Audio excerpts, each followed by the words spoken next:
Nestor, may binigay na bang dahilan ng kampo ng kontraktor sa gumuhong tinatayong gusali dyan kung bakit hindi sila nakadalo sa paghaharap sa mga pamilya ng mga biktima?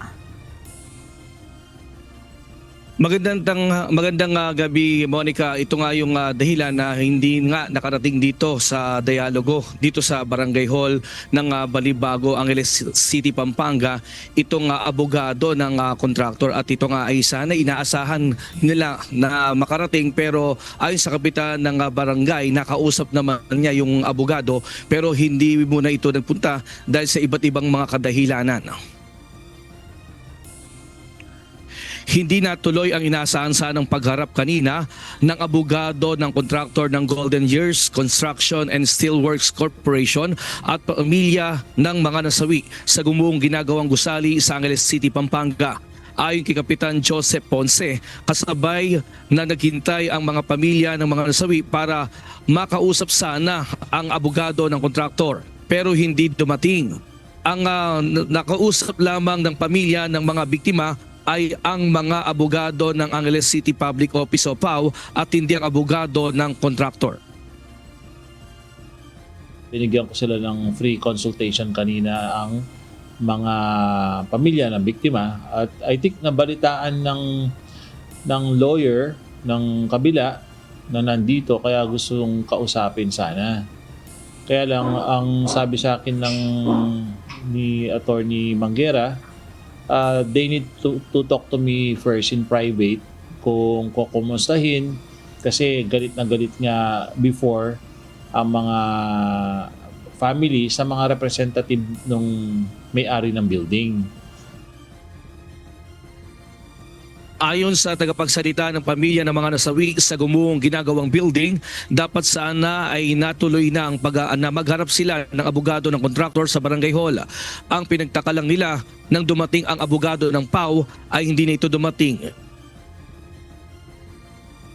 Mayroon na po kasi dapat kaming meeting eh. Kasi hindi ko lang po alam yung kung ano yung naging dahilan kung bakit hindi. Sana nga po kung magkakaroon po kami ng pagkakataon na ma-meet yung lawyer ng contractor, maging present naman din po sana yung public attorney's office.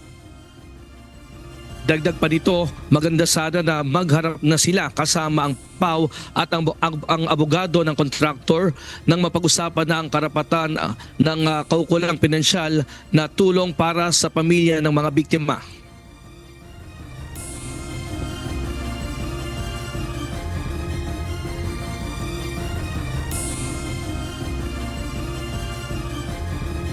Samantala ang magkapatid na Telma at Gina naman, nakahanda silang makipag-areglo, sagutin lang ang pangangailangan nila sa gastos at pagpapalibing ng kanilang mahal sa buhay. Sana po mapabilis naman po yung day kasi gusto mo na pong umuwi. Yun lang po. Kasi nahirapan na po kami. Samantala, may iba naman na nagsampa na ng kaso laban sa kontraktor at may-ari ng gumuhong building. Nag-file po kami ng kaso doon po sa attorney po sa City Hall. Tatlong po kami, pamilya na nagsampa po ng kaso para po mabigyan ng hustisya po yung mga biktima po.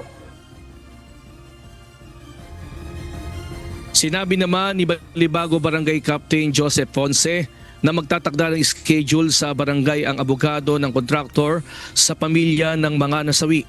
Pero isa sana sa gustong mangyari ay pag-usapan ang areglo. Magbabatay sila sa itutulong depende sa kalagayan ng pamilya ng isang individual na nasawi.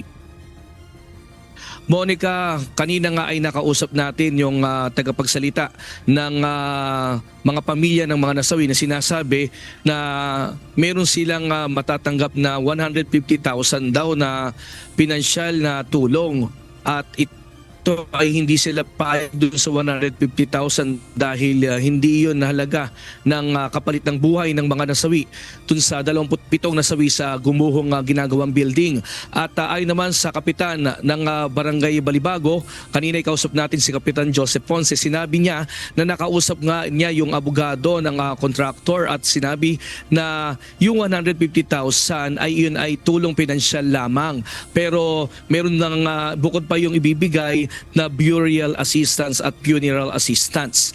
At siguro ay masabi nga ni Kapitan Ponce ay yun nga ang inaantay niya kung kailan uli matutuloy yung paghaharap ng pamilya ng mga nasawi at contractor ng nasabing building, yung mismong abogado, para nang sa gayon ay malinawan na kung papaano talaga magkakasundo at matutulungan yung mga pamilya ng 27 nasawi dito sa pagguho ng gumuhong gusali sa Angeles City, Pampanga.